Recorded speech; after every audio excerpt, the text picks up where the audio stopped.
Good morning, everyone.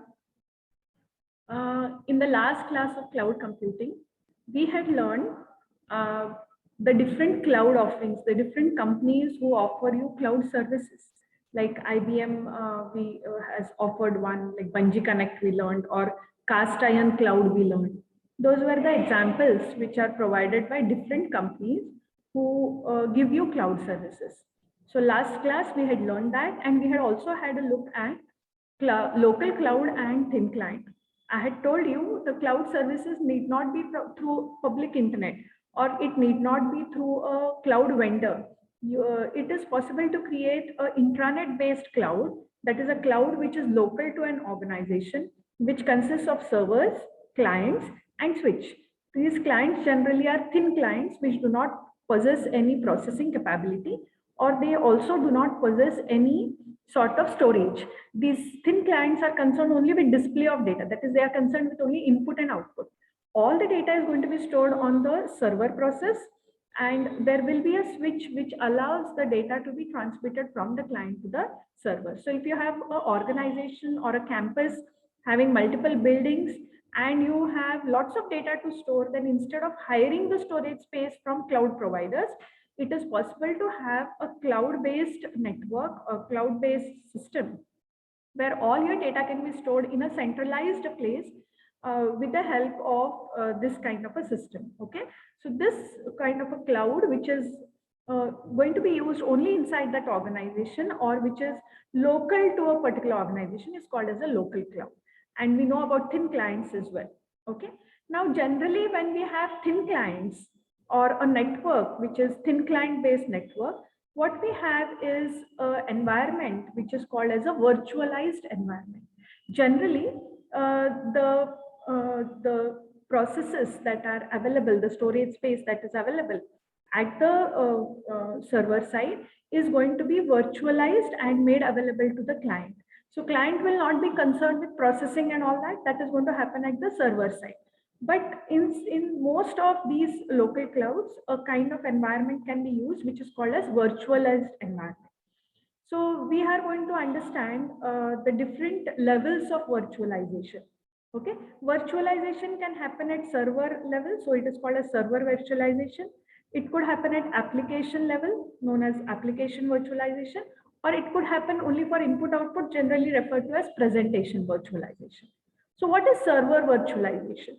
Server virtualization is a method which allows you to partition, to divide. It allows you to divide a server, a physical server, into multiple servers. That is, one server could be partitioned into multiple servers, and that can allow services that can, its services can be used by the client.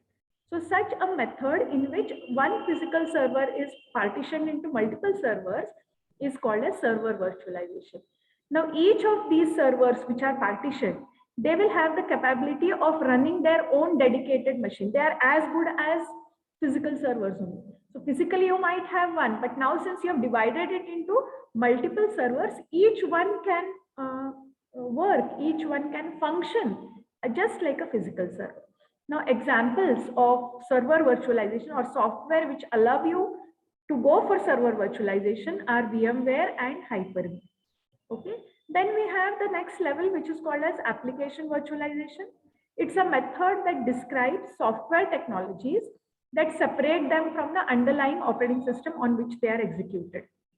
Okay, so we are going to make use of software technology to separate them from the operating system that exists. A fully virtualized application is not installed. You need not install it every time. That application is existing. You are going to run it, assuming the application is going to assume that it is running with the original operating system. That is not the case. So the application is fooled, or you can say tricked at the runtime. It is going to feel, the application is made to believe that it is directly interfacing with the original operating system, and it is able to and the resources that the operating system is managing. This kind of a environment is called as application virtualization. Then there's a third method of virtualization, which is called as presentation virtualization. Okay, and this presentation virtualization is a method that separates processing from graphics. The graphics is separated from input and output.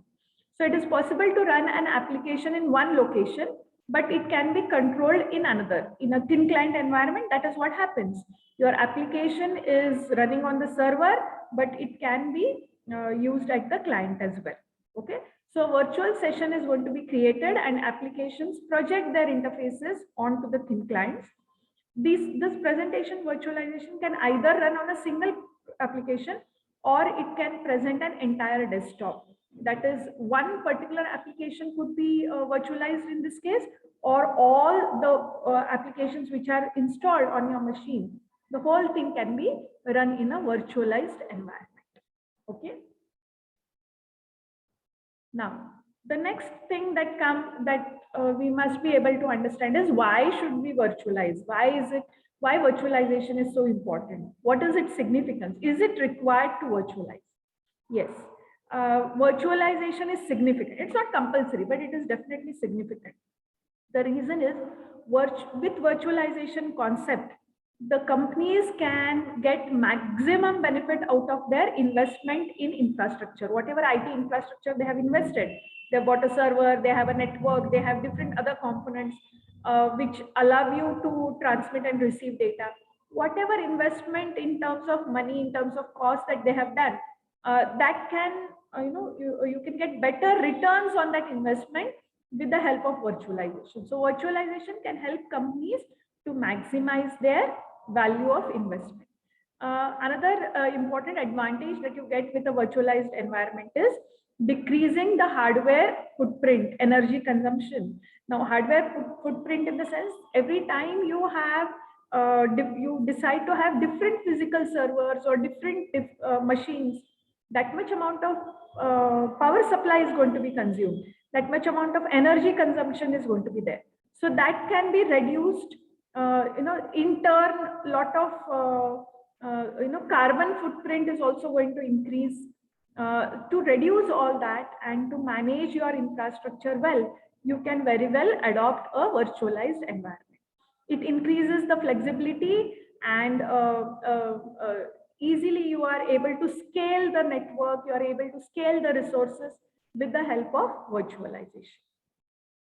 Okay, so have a look at this particular diagram and try to understand this. Now, with virtualization, you can make clones of your work environment, in the sense you have only one server, you may have one physical resource. You can divide it into multiple servers and you can make multiple resources available to the end user. So when you create multiple copies, when you create multiple servers, you are creating clones. You must understand what is a clone. A clone is a lookalike. It will work exactly like the original. So original, suppose there is one server and one client, maybe it's that server is supporting one client. But when you create a virtualized environment, one server is divided into multiple physical servers. Each one is capable of doing the same work. So you create clones of your server, or you create clones of the work environment, which can increase the processing capacity. It can increase the flexibility of a particular network or of the resources present in a network. So virtualization can be really beneficial if you want to get more and more benefits out of existing infrastructure or out of existing hardware that is existing in a particular organization. Okay, so the next question that comes to your mind is how to virtualize.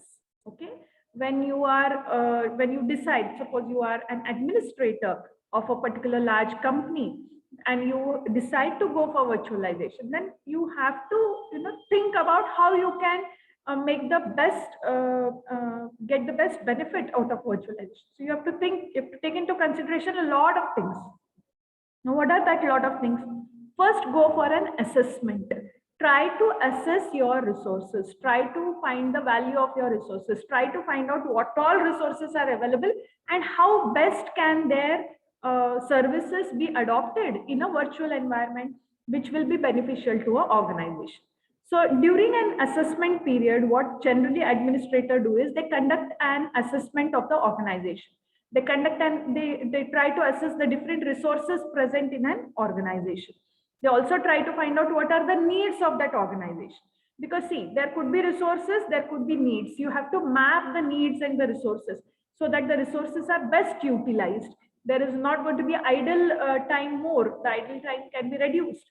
Processing can be increased with the help of an virtualized environment. But to implement it to the best possible way, it is always required to conduct an assessment of your organization, understand the needs of the organization, and then implement that virtualized environment in such a way that the needs of the organization, the needs of the people working in different departments, their needs are satisfied to the best extent. Okay, so while doing this assessment, what administrators do is they identify the current existing resources in terms of how many CPUs, how much memory is there, what's the file system, what is their capacity, how much space or memory space is available on the hard disk, how much is used, how much is unused. So that if you know your resources well, if all these are resources, CPU is a resource, memory is a resource, file system is a resource. So if you assess your resources well, you can very well utilize them in the best possible way. Okay. So during this process of assessment, you're going to find out your resources, and you also are going to find out when are these resources used most in your organization. What is the peak time? What are the peaks that are existing in CPU, in memory, in read write? For example, if you have a network-based organization in which a network is existing, then from the client machines, the data is going to be sent to the server machine. So all the time, there's going to be read and write of data. Whenever the client sends the data to the server, write process is going to happen. And when you fetch the data from the server, read process is going to happen. How long do the machines have to wait? The clients have to wait for the data to be sent or for the data to be received. That is called as wait cycle.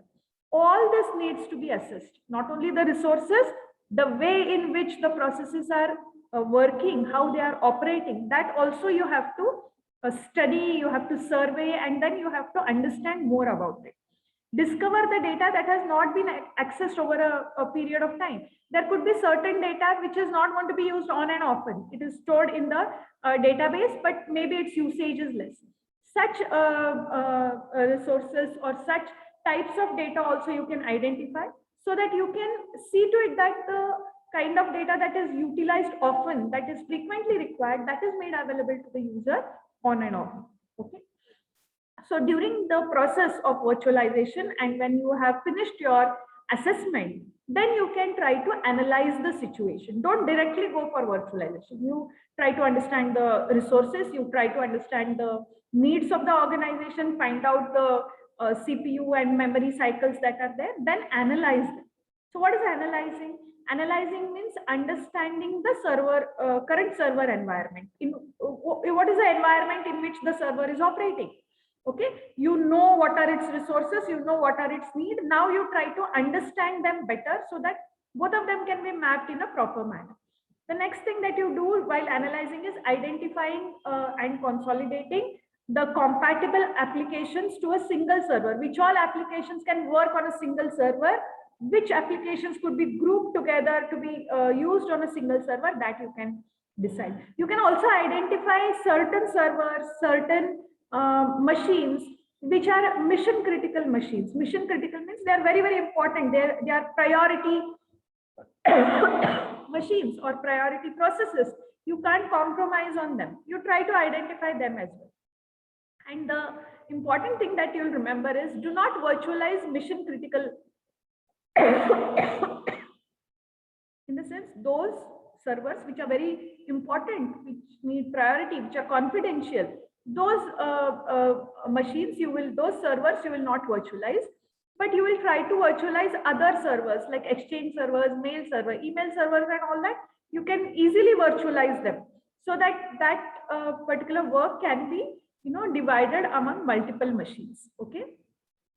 The next thing during analysis is configure the server so that their CPU memory time can be shared with heavy hitting servers whenever required. That means if there are certain servers which are overloaded, then their work you can try to reduce the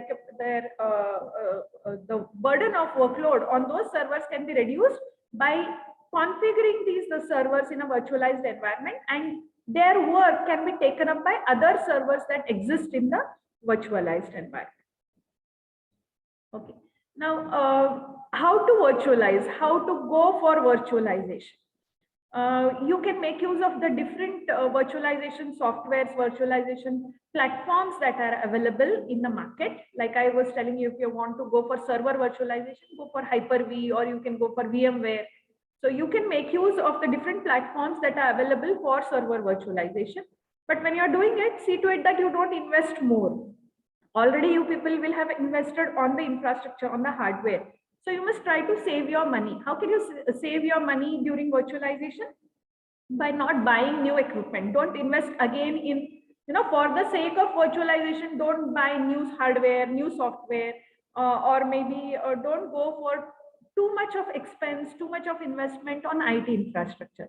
Whatever are the existing resources, you can try to get more out of it. Whatever are the existing resources, try to best utilize them. Try to increase the on-demand processing capacity. Whenever thin clients or clients require processing from the server, make the server available to the client and make use of the existing resources that you have. You need not buy any new equipment, but you can configure existing servers. Whatever are the existing machines which are serving different clients, you can configure them, you can set them up for virtualized functions. Okay. Then again, when you are trying to virtualize or when you're going for virtualization, another important concern, another important factor is security. Now, when you have virtualized environment, when you're working with quite naturally, when you have a virtualized environment, you're going to have clients and servers. So you're going to have networks. And many a times you will be facing network related problems or problems related to virus, problem related to the machines getting corrupted, hardware getting corrupted, or software getting corrupted. So you need to have good, protection against spyware and malware. All these are going to corrupt your machines. They are going to destroy your machines. Security is even more important in a virtualized server because you will have created clones and you will be entertaining or catering to the needs of multiple machines. So in such an environment, security of data is even more important. A virtualized host can potentially lead to failure of other virtualized machines. So if one server is, corrupt, or it is affected by virus or maybe by malware or spyware or something like that, it is going to affect all others also. So it is very important to have good protection against, with a good antivirus or maybe a firewall. If you can run some, create some privileges, give rights to administrator different to the end users, depending on their needs, the privileges can be assigned differently. So all those general, procedures that you follow to secure your network or to secure your machines can be used in a virtualized environment as well. Okay.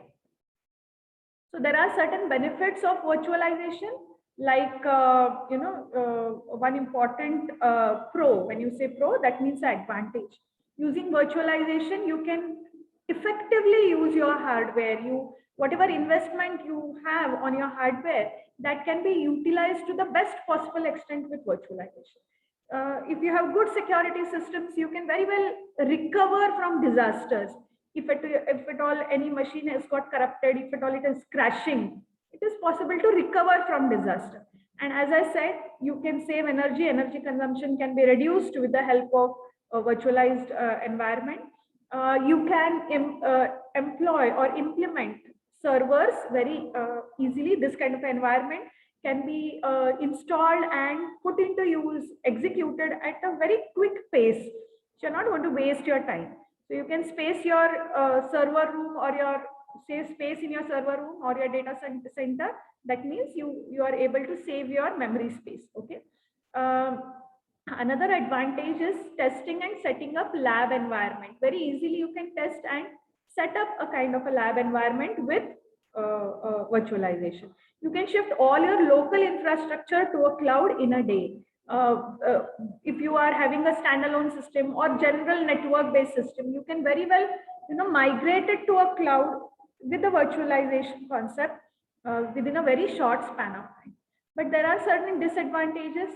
Sometimes, if you want to have a full-fledged network, a full-fledged thin client, or a local cloud, then you might have to incur some extra costs. And that will again depend on the level of IT infrastructure in your existing organization. If you don't have too much hardware, you need to buy in that case. You are going to spend on infrastructure. If you're going for proprietary software, like for example, if you're going for Hyper-V, it's a proprietary software from Microsoft, then software licensing will be an issue. You need to buy licensed software, you need to spend on that. And again, you need to get used to the new environment. So you need to learn the new infrastructure. In the sense, you need to get used to the new virtualized environment. The end users also need to get used to the virtualized environment. So, you have to, the end user has to get adapted to this kind of an environment. Now, generally, when we want to go for virtualization, there are generally server solutions. Server solutions can be traditional, in the sense, traditional and virtualized environments are different, and components of virtual environment are generally server and the client. In a local cloud, server is concerned with processing, security, storage, whereas client is concerned only with